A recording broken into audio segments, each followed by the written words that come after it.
Welcome to Pretty Lies and Alibis. Join us as we seek the truth and travel the long road to justice.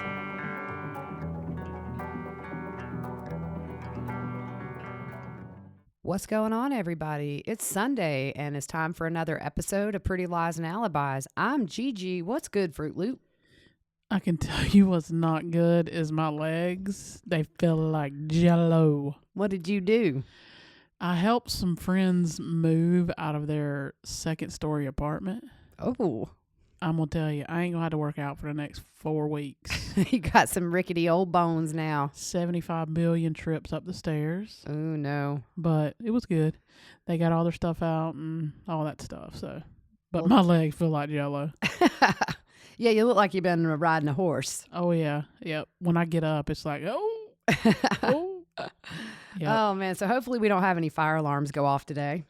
Yeah, it's pretty funny. Mason's not allowed to cook while we're filming our episode anymore. That's right. He cannot be trusted. No. So, just so you know, it is freezing in here. Okay, I have an excuse this time. I realize why I've been hot lately. I ran out of my hormones, and so I finally got them refilled. So this may be your last day of feeling like you're in the Arctic over here. Yeah, I could have on a parka and one of those Eskimo hats or whatever. Yeah, I'm putting an alert on my phone to remind you to get that. No, I went and got it, and I've already taken my dose. So maybe halfway through, I'll be freezing along with you when that stuff hits my bloodstream. Yeah, probably not. That's the worst thing about my 40 so far, y'all. Yeah. So how's old Sherlock doing? Sherlock's been good. He's definitely improved his behavior, but every night for the last couple of days, I just wake up and I can't breathe. I'm stuffy and my eyes are watery, and I constantly look like I just have partaken in some marijuana. I was gonna say you've been in the boxing ring with Muhammad Ali or something. But what I found out is the cat comes in covered in pollen and then proceeds to lay on my bed and sleep for half the day, and I just caught it. So now I know why I can't breathe at night. So the cat's got to get brushed or washed. I got some of those cat wipes that you can wipe him off with. The only problem is he doesn't like it. I was about to say, how's that going? It's not going.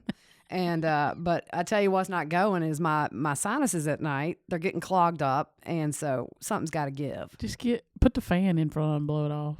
Yeah, so I can just blow it all over the house. There That you makes go. perfect sense. So wear a mask. The problem is if I shut my bedroom door, he just stands out there and meows really loud. So it's a catch-22. Yeah, his meow is very loud. It's very loud. He was blessed with some big lungs, and Yeah.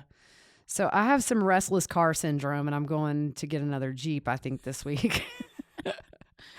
That'll be cool. Yeah, I'm excited. The kids, we went and looked at it. We're going to get the either the Sahara, Wrangler, or the Rubicon. So I'm excited about that. That'll be fun to take down to the beach. Cool. Get that tow package on the back. Oh, I know, right? I'm glad you reminded me. Yeah, get that. So this is a pretty big episode that we have been waiting to do for a little while now. Yeah, since February.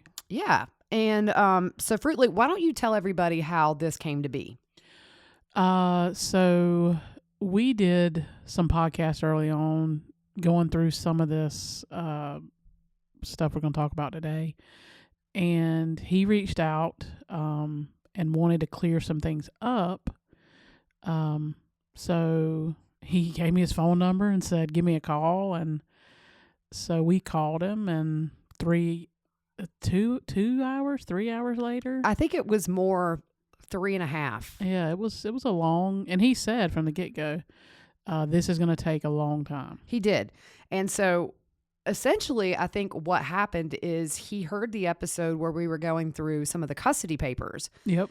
And I called him out because I had read what was in there. And so I said, well, why is he offering to change his testimony to stay on the case and that sort of thing? And I think now that we know his side of the story, everything obviously was not on that paper. And that's a lot of times how it goes. You only get part of the story. Yep. So, of course, I felt incredibly guilty that I called him out. And I'm that way. Even if somebody deserves to be called out by me, even in personal life, and I do it, I feel guilty. Like, I don't know. I don't like to make anybody feel bad. Yeah. And so I felt really, really bad after we talked to him. And so, but he was very forthcoming and he was very happy to answer questions we had. And I thought he was a very nice guy. He was very nice. Just anything we asked, he answered. So Without hesitation. Yeah. And so we're going to jump right in. I think this may end up and be 2 episodes because there is a lot yeah, that we sifted through. We had to have this transcribed and then we just kind of have waited for the right time and we feel like it's now. yeah, because we had some other cases we were doing stuff with too.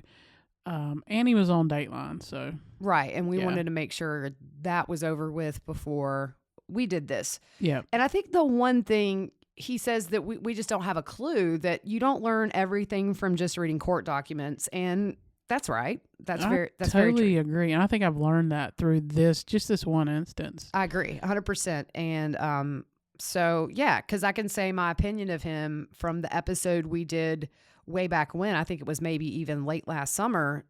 My opinion of him is very different after we talked to him Yeah, and got his side. And that's a lesson for me doing this is that before I put a strong opinion like that out there about somebody who's not directly related to this case, maybe get their side first yep.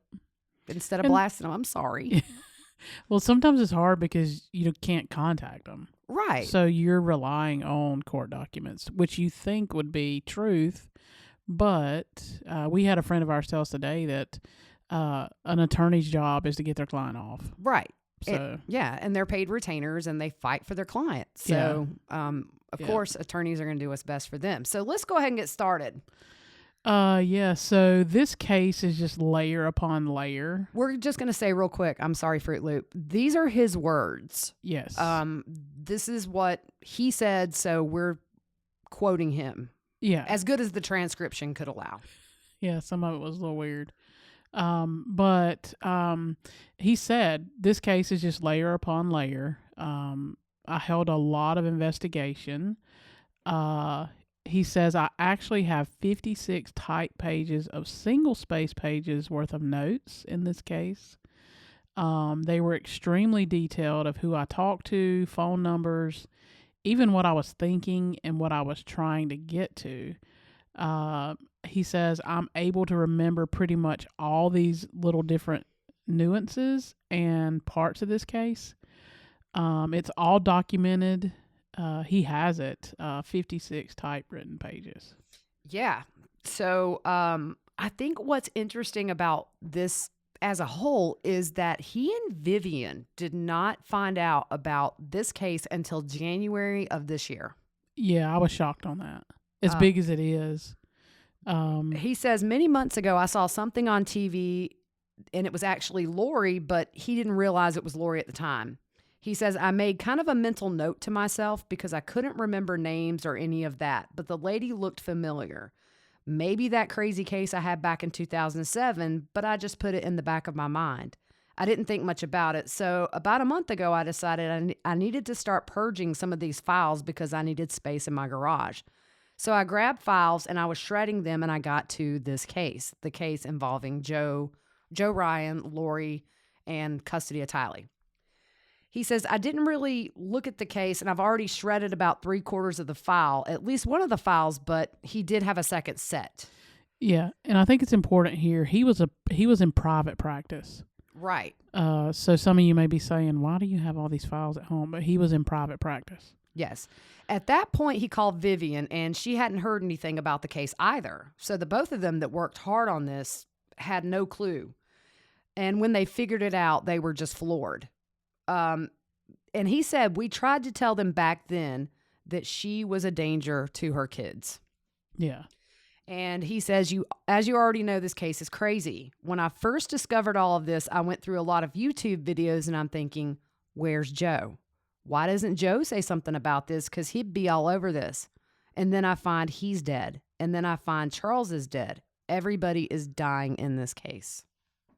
Yeah, it's crazy. I mean, we know this case is crazy, but to hear his side of it and not know Joe's dead.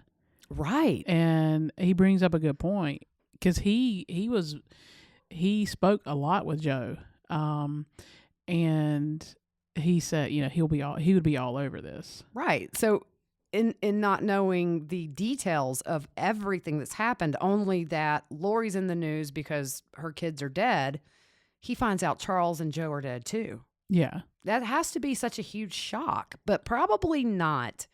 I think after we talked to him, I think they knew. I think he and Vivian knew very early on she was not right. Yeah. Yep. So from the start, he says he was appointed guardian at Litem. And he said for this particular situation, he was in private practice at the time.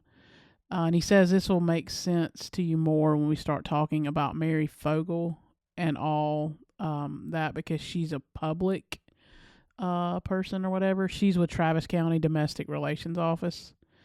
And he knows Mary quite well because he used to work with her. And he had worked 5 years at the Domestic Relations Office as a guardian at Litem, and then he went in private practice for himself. So if you remember, Mary Fogel was brought onto the case later on after Vivian right. left the case. So then Mary Fogel was brought on. So he says this case came at kind of the end of his career for various reasons, but he had been doing this work over 20 years. He is a mental health professional. He has his master's degree in counseling, and he's been in the mental health field for all this time. His first visit he had was actually with Joe. And he says Joe, of course, denied all these allegations. He had confirmed, this was interesting what he said. He had confirmed that Lori was being abusive to Colby, that he recalled Joe telling him a story that Lori actually punched Colby right straight in the chest when he was asked. Colby asked to go get ice cream with Joe, and Lori punched him in the chest. That's weird. Yeah. So he goes on to say that Lori had a sister who died and that she believed Tylee was her sister who had been reincarnated. So there was already some strangeness to Tom and Vivian very early on. And he said her affect was really off, and most people are kind of upset and sad that their kids may have been sexually abused. But he said it just seemed to be the opposite with her. She was happy that all this happened. So then he starts investigating the case. And the abuse allegations as far as Tylee, they never thought from the beginning that she was abused. And remember, she's 4 years old at the time. Right. So Yeah. the main allegation that Tylee made is that her dad crashes into her, and they said they never could figure it out. It just didn't make sense, and especially coming from a 4-year-old. Yeah. So that's when he brings Vivian onto the case. Yeah. So Vivian's been doing this for years and years and years. She's published. She's not a psychologist. She's a registered sex offender provider. And essentially what that means is that her specialty is in sex offenses treatment for an assessment. He says she's probably the best therapist in Austin, if not in the state. And probably she's nationally renowned. She's done work for the military. She's published papers. She's top notch in her field. He says it turned out that apparently Joe and Lori, this was interesting. Yes. It turned out that apparently Joe and Lori had also seen Vivian before this case started. So Vivian had a vague recollection of these two, but they agreed to go ahead and continue with her and to do this assessment and all that. So Vivian starts interviewing the kids, but something happens during this event. Vivian becomes sick, and it's not cancer. I think in her first, we thought it might be. Right, yeah. So he said it wasn't cancer. He said, honestly, I don't think she knew exactly what was wrong with her at the time. Yeah, and so there were a couple of things that happened that he thought maybe could have contributed to all this. One was that her father had died in her house and he had fallen down the stairs. And so she was the one that found him. And that's traumatic. Oh, yeah. And then that had happened just right before this case with Joe and Lori got started. So she's already upset about losing her father that way and dealing with his death. So she gets physically sick at the same time. And she didn't really say what was wrong with her, and he didn't know what was wrong. And all he knew is that she wasn't coming to these hearings like she should have been. And later on, he learns that she had a car accident where she apparently passed out and that she was having mini strokes because of it. Now, I know people that have had mini strokes, and it affects a lot. Yeah. We don't know, and it's not our business. Was she under the care of a physician, whatever? But ultimately, it was affecting how this case was starting to flow. Yeah. And that becomes a big problem, regardless of medical conditions, because as we know, this is a very hotly contested custody dispute with major allegations. Sure. So it's not something that I'm sure she intended to let slip. I think she got overwhelmed with everything. Yeah. Yeah. So he says he had some conversations with her where she would call, and it just didn't make sense. So he says, then I'm starting to question her competency. I think what actually happened, he thinks, is she was having some kidney problems and was in a lot of pain, and the doctor gave her some pain medicine. So I think some of these phone calls, he didn't know it at the time, but it was just a little confusing for her. Well, yeah, you guys have heard my stories about me on morphine, and I can't recall any of it. Yeah. So as far as Vivian, and he'll jump around a little bit, and we've tried to stay true to the order in which he shared things. So we'll come back and forth on Vivian and some other things. But there was a report saying that him and Vivian went out drinking together, and he said that didn't happen. He said at least not during this case. He says he thinks he met her for lunch a couple of times. John Hendera, which is Lori's attorney back then, he actually called Tom and wanted to meet with him. And so Tom said he decided to meet with him at a steakhouse. That they have dinner. They talked about the case. Tom tells him how he's feeling about the case. And he says, I testified to this. I had 3 drinks during that period. John had 6 or 7.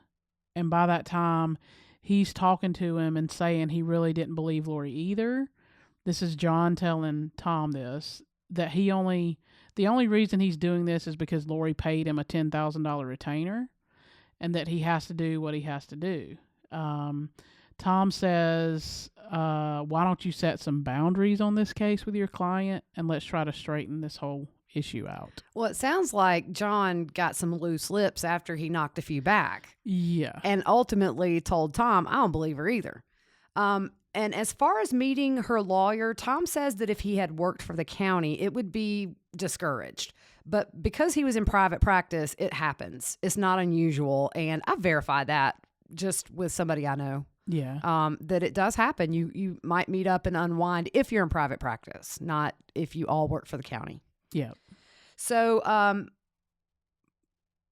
he just didn't know that John was going to have so many drinks during this meeting. And he said it probably wasn't the best of ideas, but it's just not out of the ordinary to go to a restaurant and discuss a case with other people. Yeah.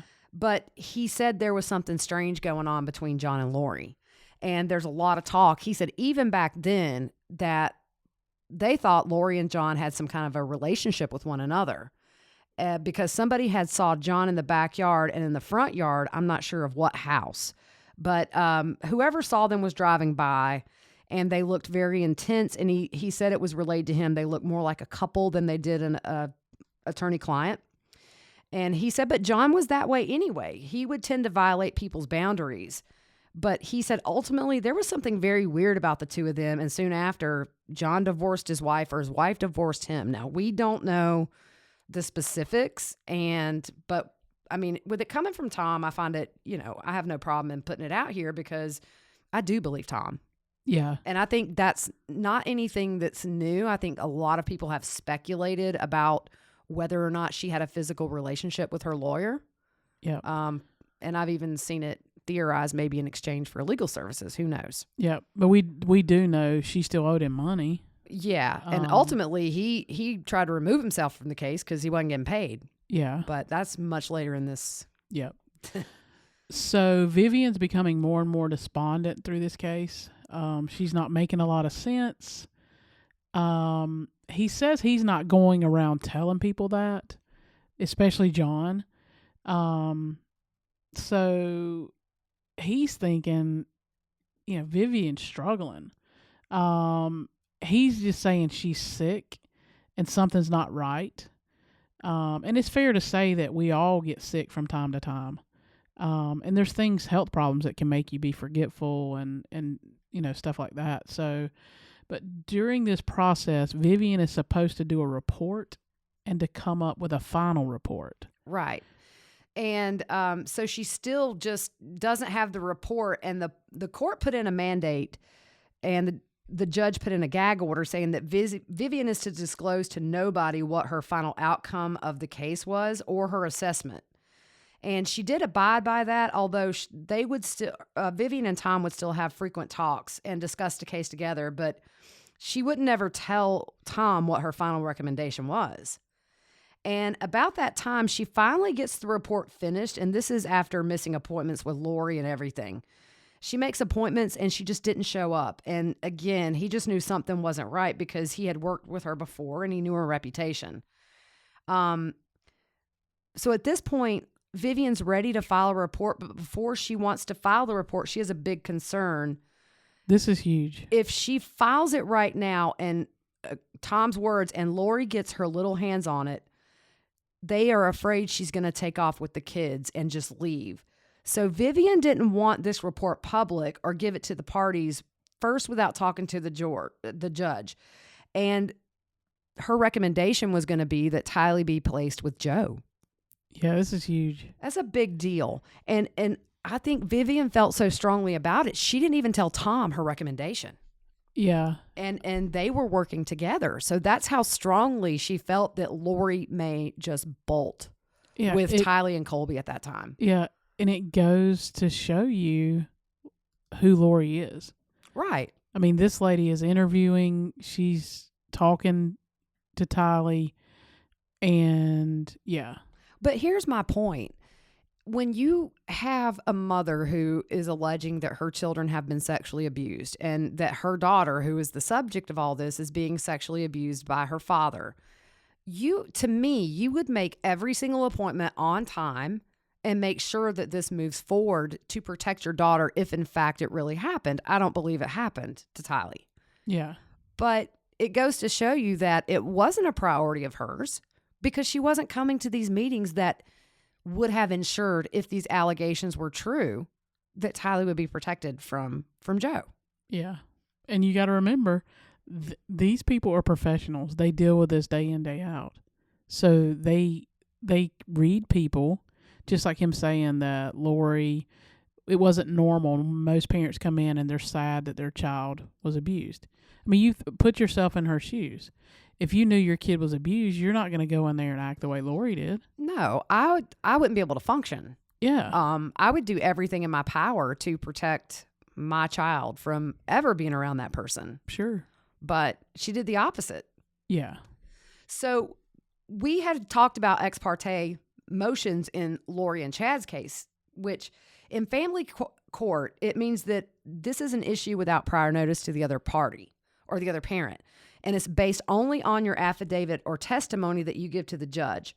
So from there, if the judge issues an emergency ex parte order, the judge will typically schedule a hearing within 14 days, and the respondent must be served at least 5 days before that hearing. So to keep Lori from running off with the kids, they have an ex parte hearing. And the judge calls Tom on the phone, and he tells him the same thing, that he's worried that Lori's going to run off with these kids. And Vivian echoes that sentiment and says, yeah, I'm worried. Yeah, that she's worried she's going to run and that she is a danger to those kids. So I didn't know this. At that point, the judge orders that Tylee move to Joe's house. And that's before the report hits everybody's hands. Yeah. So they had didn't know. this hearing, I guess, without Lori knowing and her attorney knowing. Yeah. Nobody knew because they didn't want her to flee. Right. And so they had the hearing, and you can't just move Tylee from Lori to Joe's with one party going. You have to have that hearing. So he said he was quite settled on the whole thing about Joe, about Tylee being handed over to Joe. And Vivian agrees.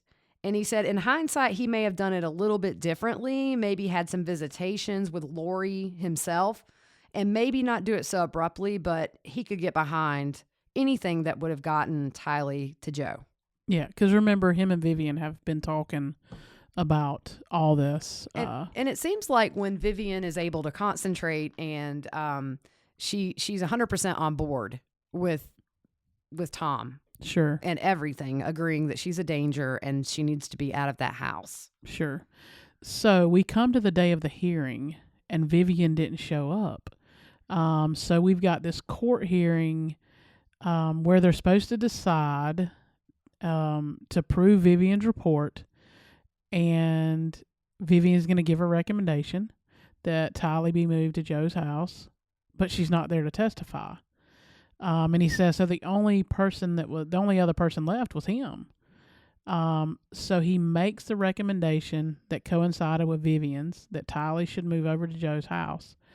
And he says after that is when the poop hit the fan. That all this drinking stuff comes into play. That John told him during a visit that he had with him about the drinking and all, that they filed a motion to recuse the guardian, which is Tom, at that point, because they're saying, well, you made a recommendation on what somebody else had said, and at that point had not talked to Tylee. Right. So at this point, Tom's between a rock and a hard place because he hadn't met with Tylee, and that's something clearly that her lawyer's going to jump all over. But his explanation as to why is good. Right. He didn't want to talk to Tylee about anything related to the case until Vivian was finished with her. He wanted to have a fresh start, and he wanted Vivian to be able to talk to Tylee without any influence of something that Tom said, because he knew it was going to come back. And also, you're dealing with a 4-year-old. Yeah. So you don't want to confuse her with a bunch of strangers who are professionals and confuse the child. It could be very counterproductive to do that. So he was really trying to keep it simple for Tylee and not make it overwhelming. And then you get mixed signals, or a 4-year-old, they can't comprehend the depths of this stuff. And Exactly. Tom knew that. Exactly.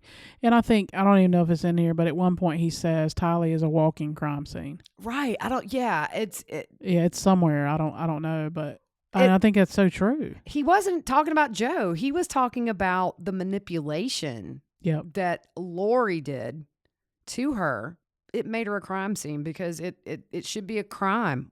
How Lori did this whole thing was his opinion. And she's 4. Yeah, I mean, that's a baby. I'm sorry. 4-year-olds can barely follow simple instructions. I mean, much less be thrown into this complex case with all these professionals that you don't know. And according to Tom, Tylee was very clingy to Lori. Yeah. And like most 4-year-olds are with their mother. So he just wanted to do it very delicately, but also let Vivian's report finish and then build upon that. Yeah, and it's not like he wasn't talking to Vivian after she would meet with Tylee. I mean, he was discussing with Vivian what was going on, so he knew what was being said. Right. They kept each other very up to date, and they were always on the same page. Yeah. In spite of all the confusion with her health issues or whatever, it seemed like ultimately they both agreed Lori was a danger. Yep. So he says I was exactly correct on stuff coming back on him, because during that hearing he said I mentioned some of the people I spoke to, several witnesses and that kind of thing, And sure enough, during that hearing, they start complaining that I tried to persuade these witnesses into saying certain things and that I bullied them. And he says, I did not do any of that. He said all he did was talk to them and got what they had to say. Right. And I think it was even, he was even accused of trying to bully Joe's sister, Annie Cushing. Yeah. And he says he did not. It seems like they actually talked a couple of times during this. During this time. And he said there was just nothing he could do to satisfy anybody. He says, if I talked to Tylee, I would have got creamed. I didn't talk to Tylee. I got creamed. What can I do? But he said in his mind, at least, he preserved what Tylee had to say without any influence from him. So they couldn't come back and say that he put all the stuff in her head.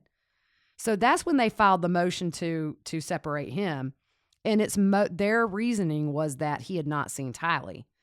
And he said the reason is because he made that recommendation to the court that Tylee be placed with Joe.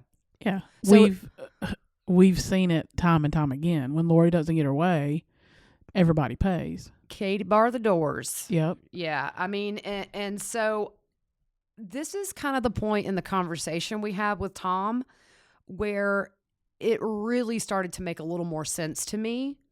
Because I'd always thought, why would he want to change his testimony just to stay on the case? He's private practice. The county's not paying him. Yeah. It's just that because he said what Lori and her lawyer did not want to hear, they were going to do everything to get him off and get a different opinion. Because they didn't think that he was correct, and they didn't want to send Tylee to Joe. So this next part, I mean, for me, is a huge deal for me. So he hired an attorney to fight his recusal. And he said that's a little bit on the unusual side, more so than drinking and unbeknownst to either me or my attorney. This is crazy. So he is not afforded an attorney in court. And he says when I was with Travis County, they always had a county attorney that came with them to court. On any kind of motion to recuse the guardian. And he said what Judge Livingston explained was that because the county has overall responsibility and authority in all of this, they have their own side to this and that they can provide you an attorney. But when you're in private practice, you can't have your own attorney. You have your attorney that you can consult with, but the attorney isn't there to question people or do stuff with you. With people on the stand during the actual court hearing. So neither him nor his attorney knew that. Right. So it's weird. Yeah, it is weird, but I guess it makes sense. If you are a private company, they're not going to use county money or city money to pay for your attorney. But you would still think that your attorney could ask people questions. Yeah, I don't know.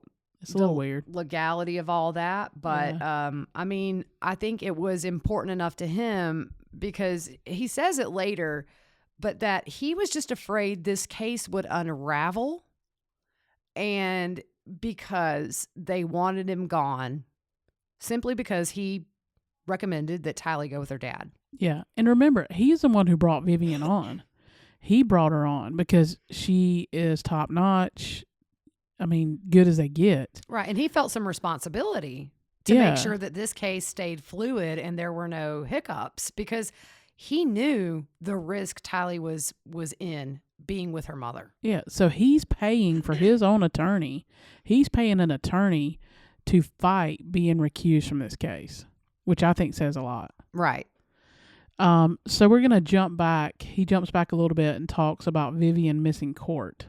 And he says Vivian not showing up for the first hearing kind of threw everything into a tailspin, just a bunch of problems. So he makes multiple phone calls over to her house trying to get in touch with her, left messages, emailed her. He actually sent a fax over, and he doesn't hear anything. So a day before the motion to recuse the guardian hearing, he goes over to her house and goes up to her door, and she's not there. But he says, if I remember right, her daughter was home, and he stressed to her daughter please have your mom at this hearing because it's very important. So with all the measures he took place, to make sure she showed up, she still didn't show up. So this is 2 hearings that she's missed, and both of them are highly crucial hearings, especially on the second one where they're trying to get rid of the child's advocate. And he says at that point he's upset. I understand. Yeah. I mean, he doesn't know what's going on with her. He's gotten some strange calls from her. He said, but nonetheless, I still had confidence in her evaluation and her assessment of the case. He said everything gelled really well with the other reports he was getting. He was having conversations with her all throughout the process, so he knew what was going on. And he says these were quite lucid, very straightforward conversations with what was going on with Tylee. So he still felt confident in her recommendation. And he said the issue was just her not showing up. Yeah, and that put him in a really bad situation because not only has he recommended her to join this case as she did, now she's just not showing up. And not only is she not showing up for hearings about Tylee, at this point, she's not showing up when the person that brought her on is threatened to be kicked off the case. Yeah. So this is the beginning of a really big problem. So at this point, Lori's attorney, he wants to get rid of both Tom and Vivian. And Tom says he put up a heck of a fight and he was successful. The judge didn't take him off the case. And he said, every time I hear folks say I was removed, he was not removed off the case. He said, ultimately, the reason he got off the case is that everybody ran out of money and he's private practice. Yeah. And he charges $100 an hour to do his work. And everybody's retainer, both Joe and Lori's retainer, have been depleted. He said he spent $1,000 or more on his own attorney to defend himself in this case. And he said that's why he got off the case. It wasn't that he was removed or pushed. He wasn't getting paid. He said if he went to the Public County Domestic Relations Office for a public guardian, they'll do the entire case for $1,200 and then that's it. Yeah. So he's saying if they would have went that route, it would have been obviously cheaper. But I mean, him fighting like he did, I mean, that shows that, one, obviously he cares for kids because that's what he's doing. Right. But he felt strongly that they were right. Yeah. And I just think that once you kind of hear his side, it made sense to me. I felt, because if you remember on Dateline, he and Vivian both just said, I wish that they had listened to us way back then. Yeah. But again, here's Lori manipulating the system. Right. And so what, to me, after we were done with this whole conversation, I thought, well, yeah, I mean, it's the same in paper never refuses ink is a saying that my grandpa used to say. But it's kind of one of those things where even court papers tell one side of the story. And so for me personally, I thought at the time that Tom was a terrible guardian. And what is he doing? And why would you change testimony? But you find it's not that. According to Tom, that was never the case. And we get to that later, how that came in. Yeah. So John Hendera actually was wanting to continue with what they were doing, but he couldn't pay for both sides of this. And he says he was pretty much broke at that point as well. Lori, with all this stuff going on, that she wasn't paying him anything. Especially since he said the kid needs to go to Joe's. Yeah. Right. She's not going to give him money for that. Yeah. And he said, I think the judge had even ordered them to pay, but because their retainer money was gone, he never got anything out of Lori. Yeah. And one thing that Tom made clear to us is that Joe never formally adopted Colby. He said if Joe had adopted Colby, then Colby would have been part of the custody battle with Tylee, and he would have had access to Colby, but he never did. His client was Tylee and only Tylee. I think that's a great point. Right. Yeah, it is a good point. So on to the allegations that he offered to change his testimony. What did he say about that? So they had the hearing, and the judge delays on what she wants to do in between time. And he was very adamant at this point. He said, let me be clear. There is no changing of my testimony.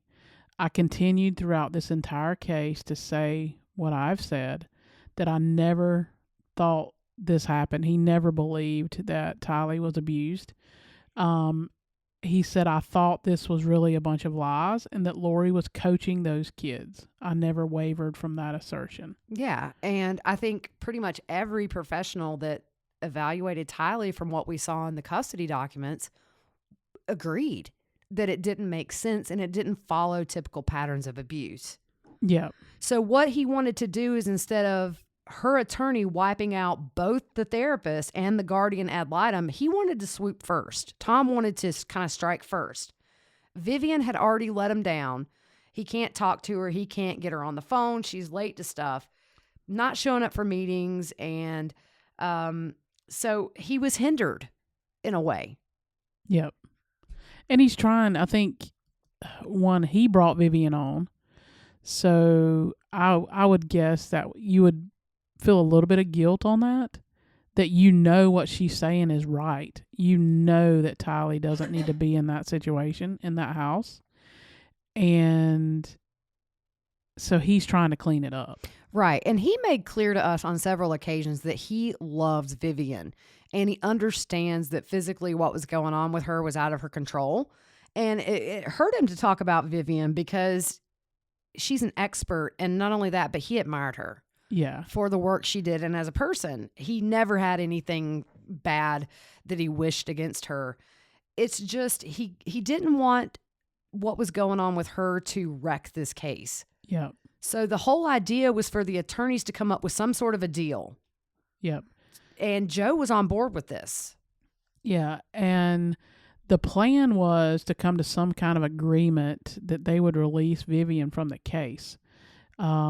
Not drag her through all these other hearings and all the other things about her competency.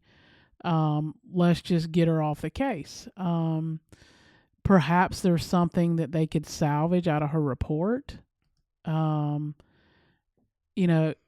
up with some type of agreement. Mm-hmm. So we have another psychologist or sex therapist review her work, which is really kind of where he was going with this, to make sure everything in Vivian's report that the person agreed with. Yeah, the new person coming in. Yep. And in exchange of that they would keep him as the guardian ad litem. So he knew the case from the beginning. So he says that this is where John records the conversation that Tom's attorney and John have a conversation, and John records it. And Tom, to the best I can remember, Tom was not there. No. When this happened, it was it was Tom's attorney and Lori's attorney, and Lori's attorney tapes this conversation and runs it to court. Yeah, and tries to say that Tom's attorney tried to bribe John, and that was not the case. He said, I wanted to come to some agreement as to how we can deal with it and still keep the child's advocate on the case who knows everything from the beginning. So that's where all this comes into place with him trying to say he was going to change his testimony if she would keep him on the case, all that stuff. They just twisted everything according to Tom just to get him off because of his recommendation to place Tylee with Joe. Yeah. If they would have said Tylee stays with Lori, none of this would have happened. Yeah, I agree 100%. And it really, once you talk to Tom, it fits Lori. It just fits that you don't, you say something I don't like, something that I don't want, then I'm going to make you pay. Yep. He's just really trying to salvage the case because at this point they've been litigating for a while. You don't want to start back at square one and put Tylee and Colby, who's living in this house too, through this again. Yeah. And he's worried it's going down the tubes because unfortunately you've got a caseworker who's sick. Yeah. So he says it's normal to have those conversations. And I know attorneys meet with other attorneys all the time. Right. He said that these kind of deals are common where, okay, if we remove Vivian, I want to stay on. Yeah. And it wasn't because he had an agenda. It was because he knew this case. Yep. And he said, to give you just an idea of how the litigation was in this case, that his attorney had to hire an attorney. Yeah. In order to deal with this issue. Yeah, it's crazy. And which he paid for. Yeah, out of his own pocket. Yeah. So I asked the question, do you think Lori controlled a lot of those strings with her attorney? And what did he say? He said, I think Lori did, but the attorney that she had, he had worked with him on several other cases. And they were going to meet at a restaurant and have drinks. He says, I've known John for quite some time. We've had several cases together. And he said, as long as he agreed with John, he was someone I could tend to work with up to this point. He said that John was known to violate people's boundaries.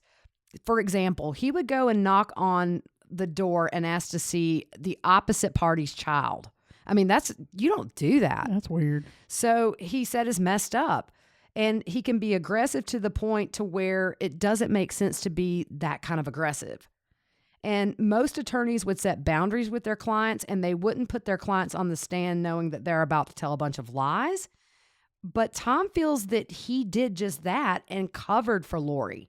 Yep. And he would just say whatever he wanted to, and he'd lie and do all this stuff, which is probably the type of attorney that Lori loved having, because she could control her attorney like a puppet on a string. Most definitely. That's my theory. Oh, yeah. Yeah, I totally agree. Yep. So he just felt it was a combination between Lori and John scheming at the expense of Tylee, and they're messing everything up. And so at this point, Tom says this is kind of the setup that goes into the next part of the case. How are we doing on time? We're good. We got about 10, 15 minutes left. So okay, cool. We'll be good. So we're going to talk now about regarding Tylee's abuse, the allegations. So she would say that Joe crashes into her. And he said that doesn't sound like abuse, and that Vivian went through the whole thing. Has anyone touched you, like where your bathing suit is? With everything that goes along with all that, and all that came back as negative. Yeah, and these guys have seen unfortunately, numerous sex rape victims, child rape victims. And I would think if you're good at what you do, very quickly you can start to see the verbal and especially the nonverbal signs that a child closes off. It becomes something they don't want to talk about. I don't think he ever gave us any indication for a second that they thought Tylee was ever touched by Joe. No. I mean, quite the opposite. He told us he wanted to clear Joe's name. Yeah, that was one of his main reasons of contacting us, was he wanted to speak for Joe.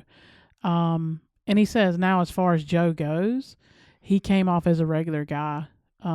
He said when dealing with people like that, after one or two sessions with somebody, you could figure out if there's something not right with that person. And he says he never felt that way with Joe, that he came off as a regular person. Which is, in cases like this, he says that's unusual. Right, because the majority of the cases that they see are actual sexual abuse cases. So it's probably unusual that you get somebody sitting in there who exhibits no signs of ever having been a threat. Yeah. So he says in the past, he's talking about Joe, in the past he seemed to have a genuine concern for Tylee and Colby. And he says, in fact, Joe would have liked to have adopted Colby if he was given the chance. And he says that him and Joe talked about that. Mm-hmm. But both of them knew with what was going on that it would be impossible. Yeah, there was no way at that point. I mean, she's trying to take away his biological child. Yeah. There's no way she's going to give her biological child to him to adopt at this point. Yeah. So he said he knew Joe did have a temper issue. And he said he felt it was still within somewhat normal limits. He would have occasional episodes of blowing up. Yeah, and then if you guys were, I think Annie had told this story on Dateline where a bunch of them were visiting Joe, and I think he had some work done to the roof, and there was a rainstorm, and the roof leaked, and so he exploded. He got in his car, peeled off in front of the kids. But even with that, Tom didn't feel like he was constantly aggressive. He did say that Joe was the disciplinarian of the family. And we know the instance where Colby and Annie both talked about him twisting Colby's arm and that kind of thing. And Tom said that what was relayed to him was a lot of times he would do the timeout. But I guess there were instances where it was seen. We're not denying it happened. We weren't there. Yeah. Where he did get physical with Colby. Yeah. And you know, we trust Colby's story. And yeah. So I think, Child Protective Services, they also agreed that Tylee was being coached. Yeah. And what happened during the interview? So, an interview Tylee had with CPS, Tylee blurts out, "See, Mama, I told them what you told me to say." So Tom says none of them thought that any of this had any merit to it. Joe was given visitation over at Kids Exchange, which is where he says this is where we exchange children during these awful divorces. Gosh, these poor kids. Yeah. Wow. It's just like, to me, you make a baby, and if it doesn't work out and you don't make that kid your priority to make sure that transition is as healthy as possible. I mean, Lori did the exact opposite of what any decent mother would do. Yeah. She did not protect her kids. She used Tylee as a weapon to get what she wanted. And I think the reason this is important is this was way back in 2007, but it's a pattern. And we see that pattern from what we've learned in the last year and a half following this case that followed her up until these kids were murdered. Oh, yeah.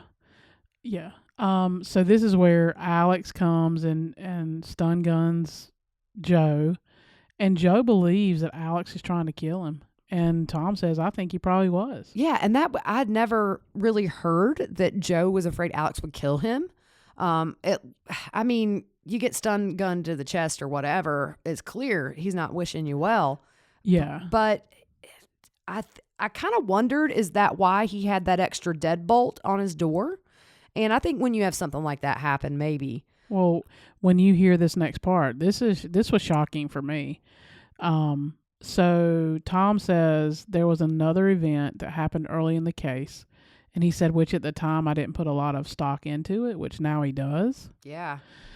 And he says that Joe, about a month or two into the case, that Joe called him and said, someone's been over in my house.